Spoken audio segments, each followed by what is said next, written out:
pumili, iya din ang tanan. Kang Ginoong Hesus o kang Kristo, no, ang tanan.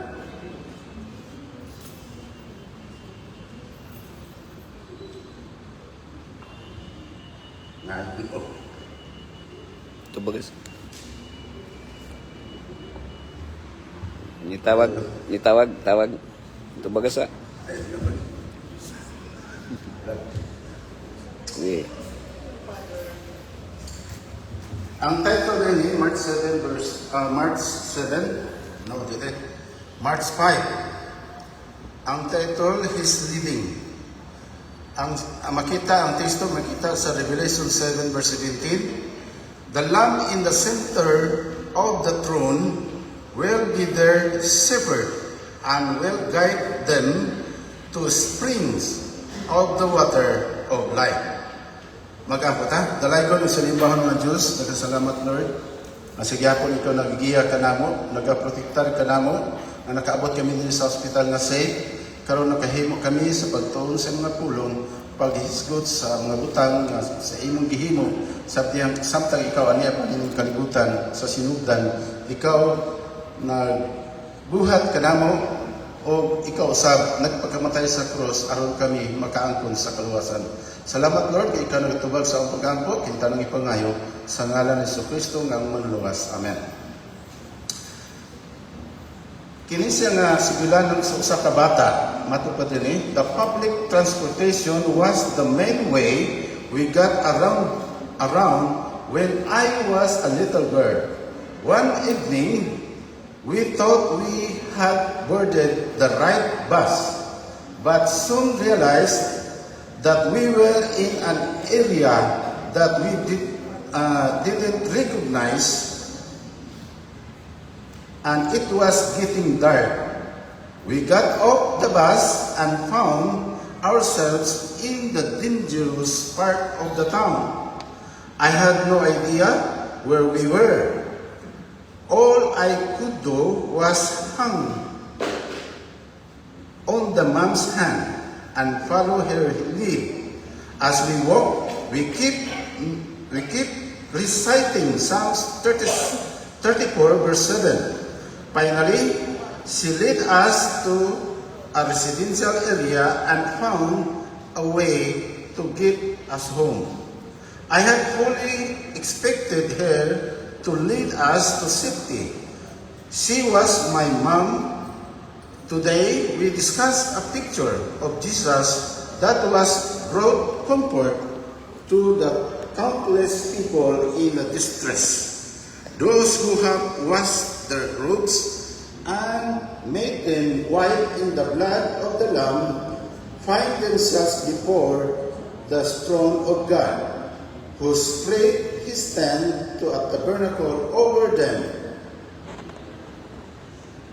The Greek word of the tabernacle is the same word that was used in the Greek Old Testament for the tent of meeting in the wilderness. Makita sa Exodus 26 verse 13. All the evils that God's own suffered on this earth are no more. We are reminded of their blissful eternal existence. They will hunger no longer, nor thirst anymore, nor will the sun beat down on them, nor any heat. Revelation 7 verse 16. Compare with Isaiah 49 verse 10 and 25 verse 8. What follows in one of the most comforting pictures of Jesus. For the Lamb in the center of the throne will be their shepherd and will guide them to the spring of the water of life. And God will wipe away every tear from their eyes. Revelation 7 verse 17. In the twinkling expansions of the rule of the Lamb now becomes their eternal shepherd. He was provided for their salvation, and He will supply whatever else they need forever and ever. He guides them to the spring of water. He leads them to places of rest, Jesus himself announced that he was the good shepherd. John 10 verse 11 and Revelation 7. The Lamb becomes the shepherd for eternity. He will provide it for our salvation and will lead us to safety. If you find yourselves in the difficult place today, just don't let go on His hand. He will lead you and restore your soul. So, nindot kayang mitsay karon igsoon, wala itay laing dalampanan kundi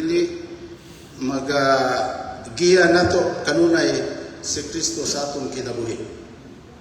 Ang sigilan sa usa ka bata, samtang sila kauban sa ginikanan nga nag-travel sila, unya gabi na, unya nagpuno na ang bata na ay nasakyan na bus, isakto na.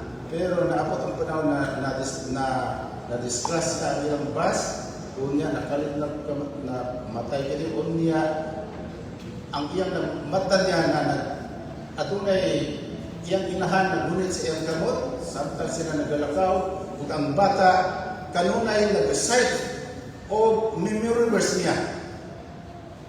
Matko sa iyang memory verse iksoon, akong gibasa sa Psalms sa din sa 34 verse 7, kimaw niyang gina-recite, ang nalulunda ni Yehova magapahaluna sa paglibot sa mga nanghadlok kaniya o magaluwas kanila. May kani ang bata doon sa universe ni Ginusay. Sa atong kinabuhi, so samtang kita naglakbay ng kalibutan, nang inabuhi ta, samtang ta nagapaabot sa Ginoo.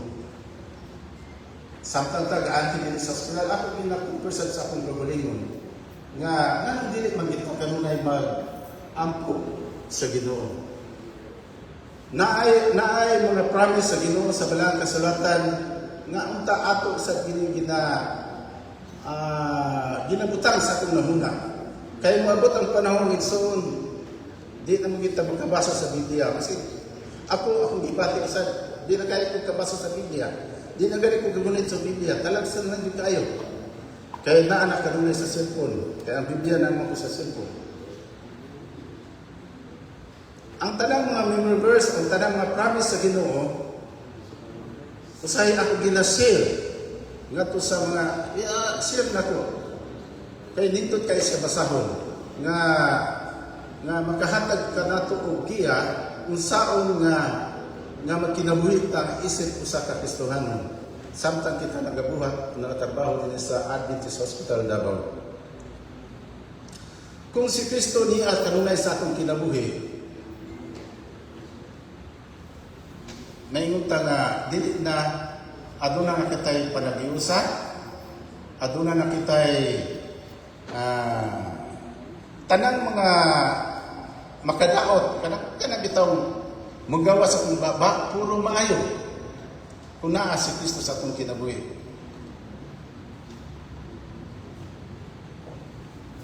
Wala na sa tuwa kanang mga panglibak, wala na sa tuwa ang mga pangdaot, wala na sa tuwa ang tanang mga dili maayo nga mga pulong na magawa sa atong baba kay si Kristo mami nagiya sa tuwa. Kung atong unaon igsuon, kung wala si Kristo sa atong kinabuhi, unsa may magawa sa atong baba? Ang mga pulong na maiya sa yawa ang may magawa sa tuwa. Mga pagdaot, marites na tao, tanang pangmakuan. Kung naa si Kristo sa kinabuhi, dili na magawa sa atong baba, puro na maayo. Kaya akong unaon, kung magbuhat ag matalong, dili man na ato, iya na sa Ginoo, iya na sa kang Kristo na nga nagbuhat ug maayo sa atong isikatawo. Iya na kanang butang, dili ato na ang kunon nga nagbuhat ag matalon.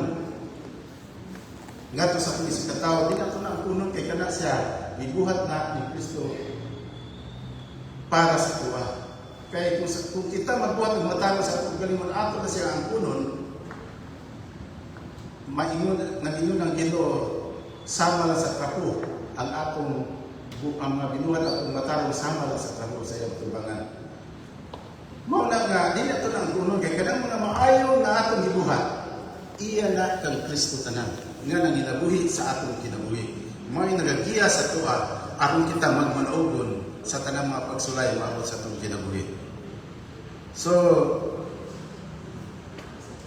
kinahanglan nga kanunay ato hinumduman nga kung kita ato yung isipon nga ang atong hunahuna o kasing-kasing iya yung tanan sa Ginoo ang mga tanang butang nga atong gibuhat. So may akong bugtong pag-ampo nga unta nga ang tanan ng mga pahimangno sa atong kinabuhi iya yung tanan sa Ginoo. Wala tayo laing dalampanan kung dili ang Ginoo lamang ang atong dalampanan. Kung mga giya sa tuwa aron kita makabuhat o matarong sa mag-ampo ta kanunay giyahan ta sa balang espiritu aron sila na magbalikon aduna tay panagiusa sumala sa alawiton aduna tay panagiusa sa pagpadarbaho dinhi o wala tay mga nunaon nga mga dautan no suportahan nato ang atong bulaton dinhi sa hospital aron sila na ang panalangin sa Ginoo ngayang ibubo ato yung kining madawat. Bilib na po kang Pastor Casio kay nakita na ko nga sa iya aduna bisay may napuon gid sa kanunay. No? Sa di pa mula ko. Grabe gid ang iyang commitment sa Ginoo nga gihatag niya ang iyang pagkinabi. Bisag ko na di man gid perfecto ang tao, no? Sig ako di man ta perfecto. Pero atong nunaon kay wala mangud ang yawa kanunay, no? Sa diyang mawala na ang atong pagkinabuhi nga isa Kristohanon. Wala na si Kristo sa kinabuhi mo puli manguday si tading mo puli sa kinabuhi ba kung atong kalimtan ang Ginoo. Mo puli sa dayon. Dili bisan kinunta nga wala sa gi-invite siya kay mo puli. Muhong sa atong buhaton nga dautan. Pero kung si Kristo niya sa kung kinabuhi, ang yawa kung palayo ko na siya. Muhawa ko na siya. Kay ato may invite. Si Kristo, ato gi-invite. Kaya doon na mo tayo freedom of choice. No? Kung sa atong buhaton.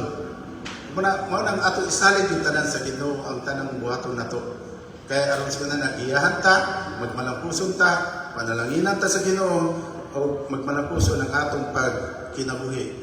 Samtang kita nagapaabot sa atong Ginoo buhi nga Dios sa iyang pagbalik. Kini may ako buto pangapon ng kabutaron.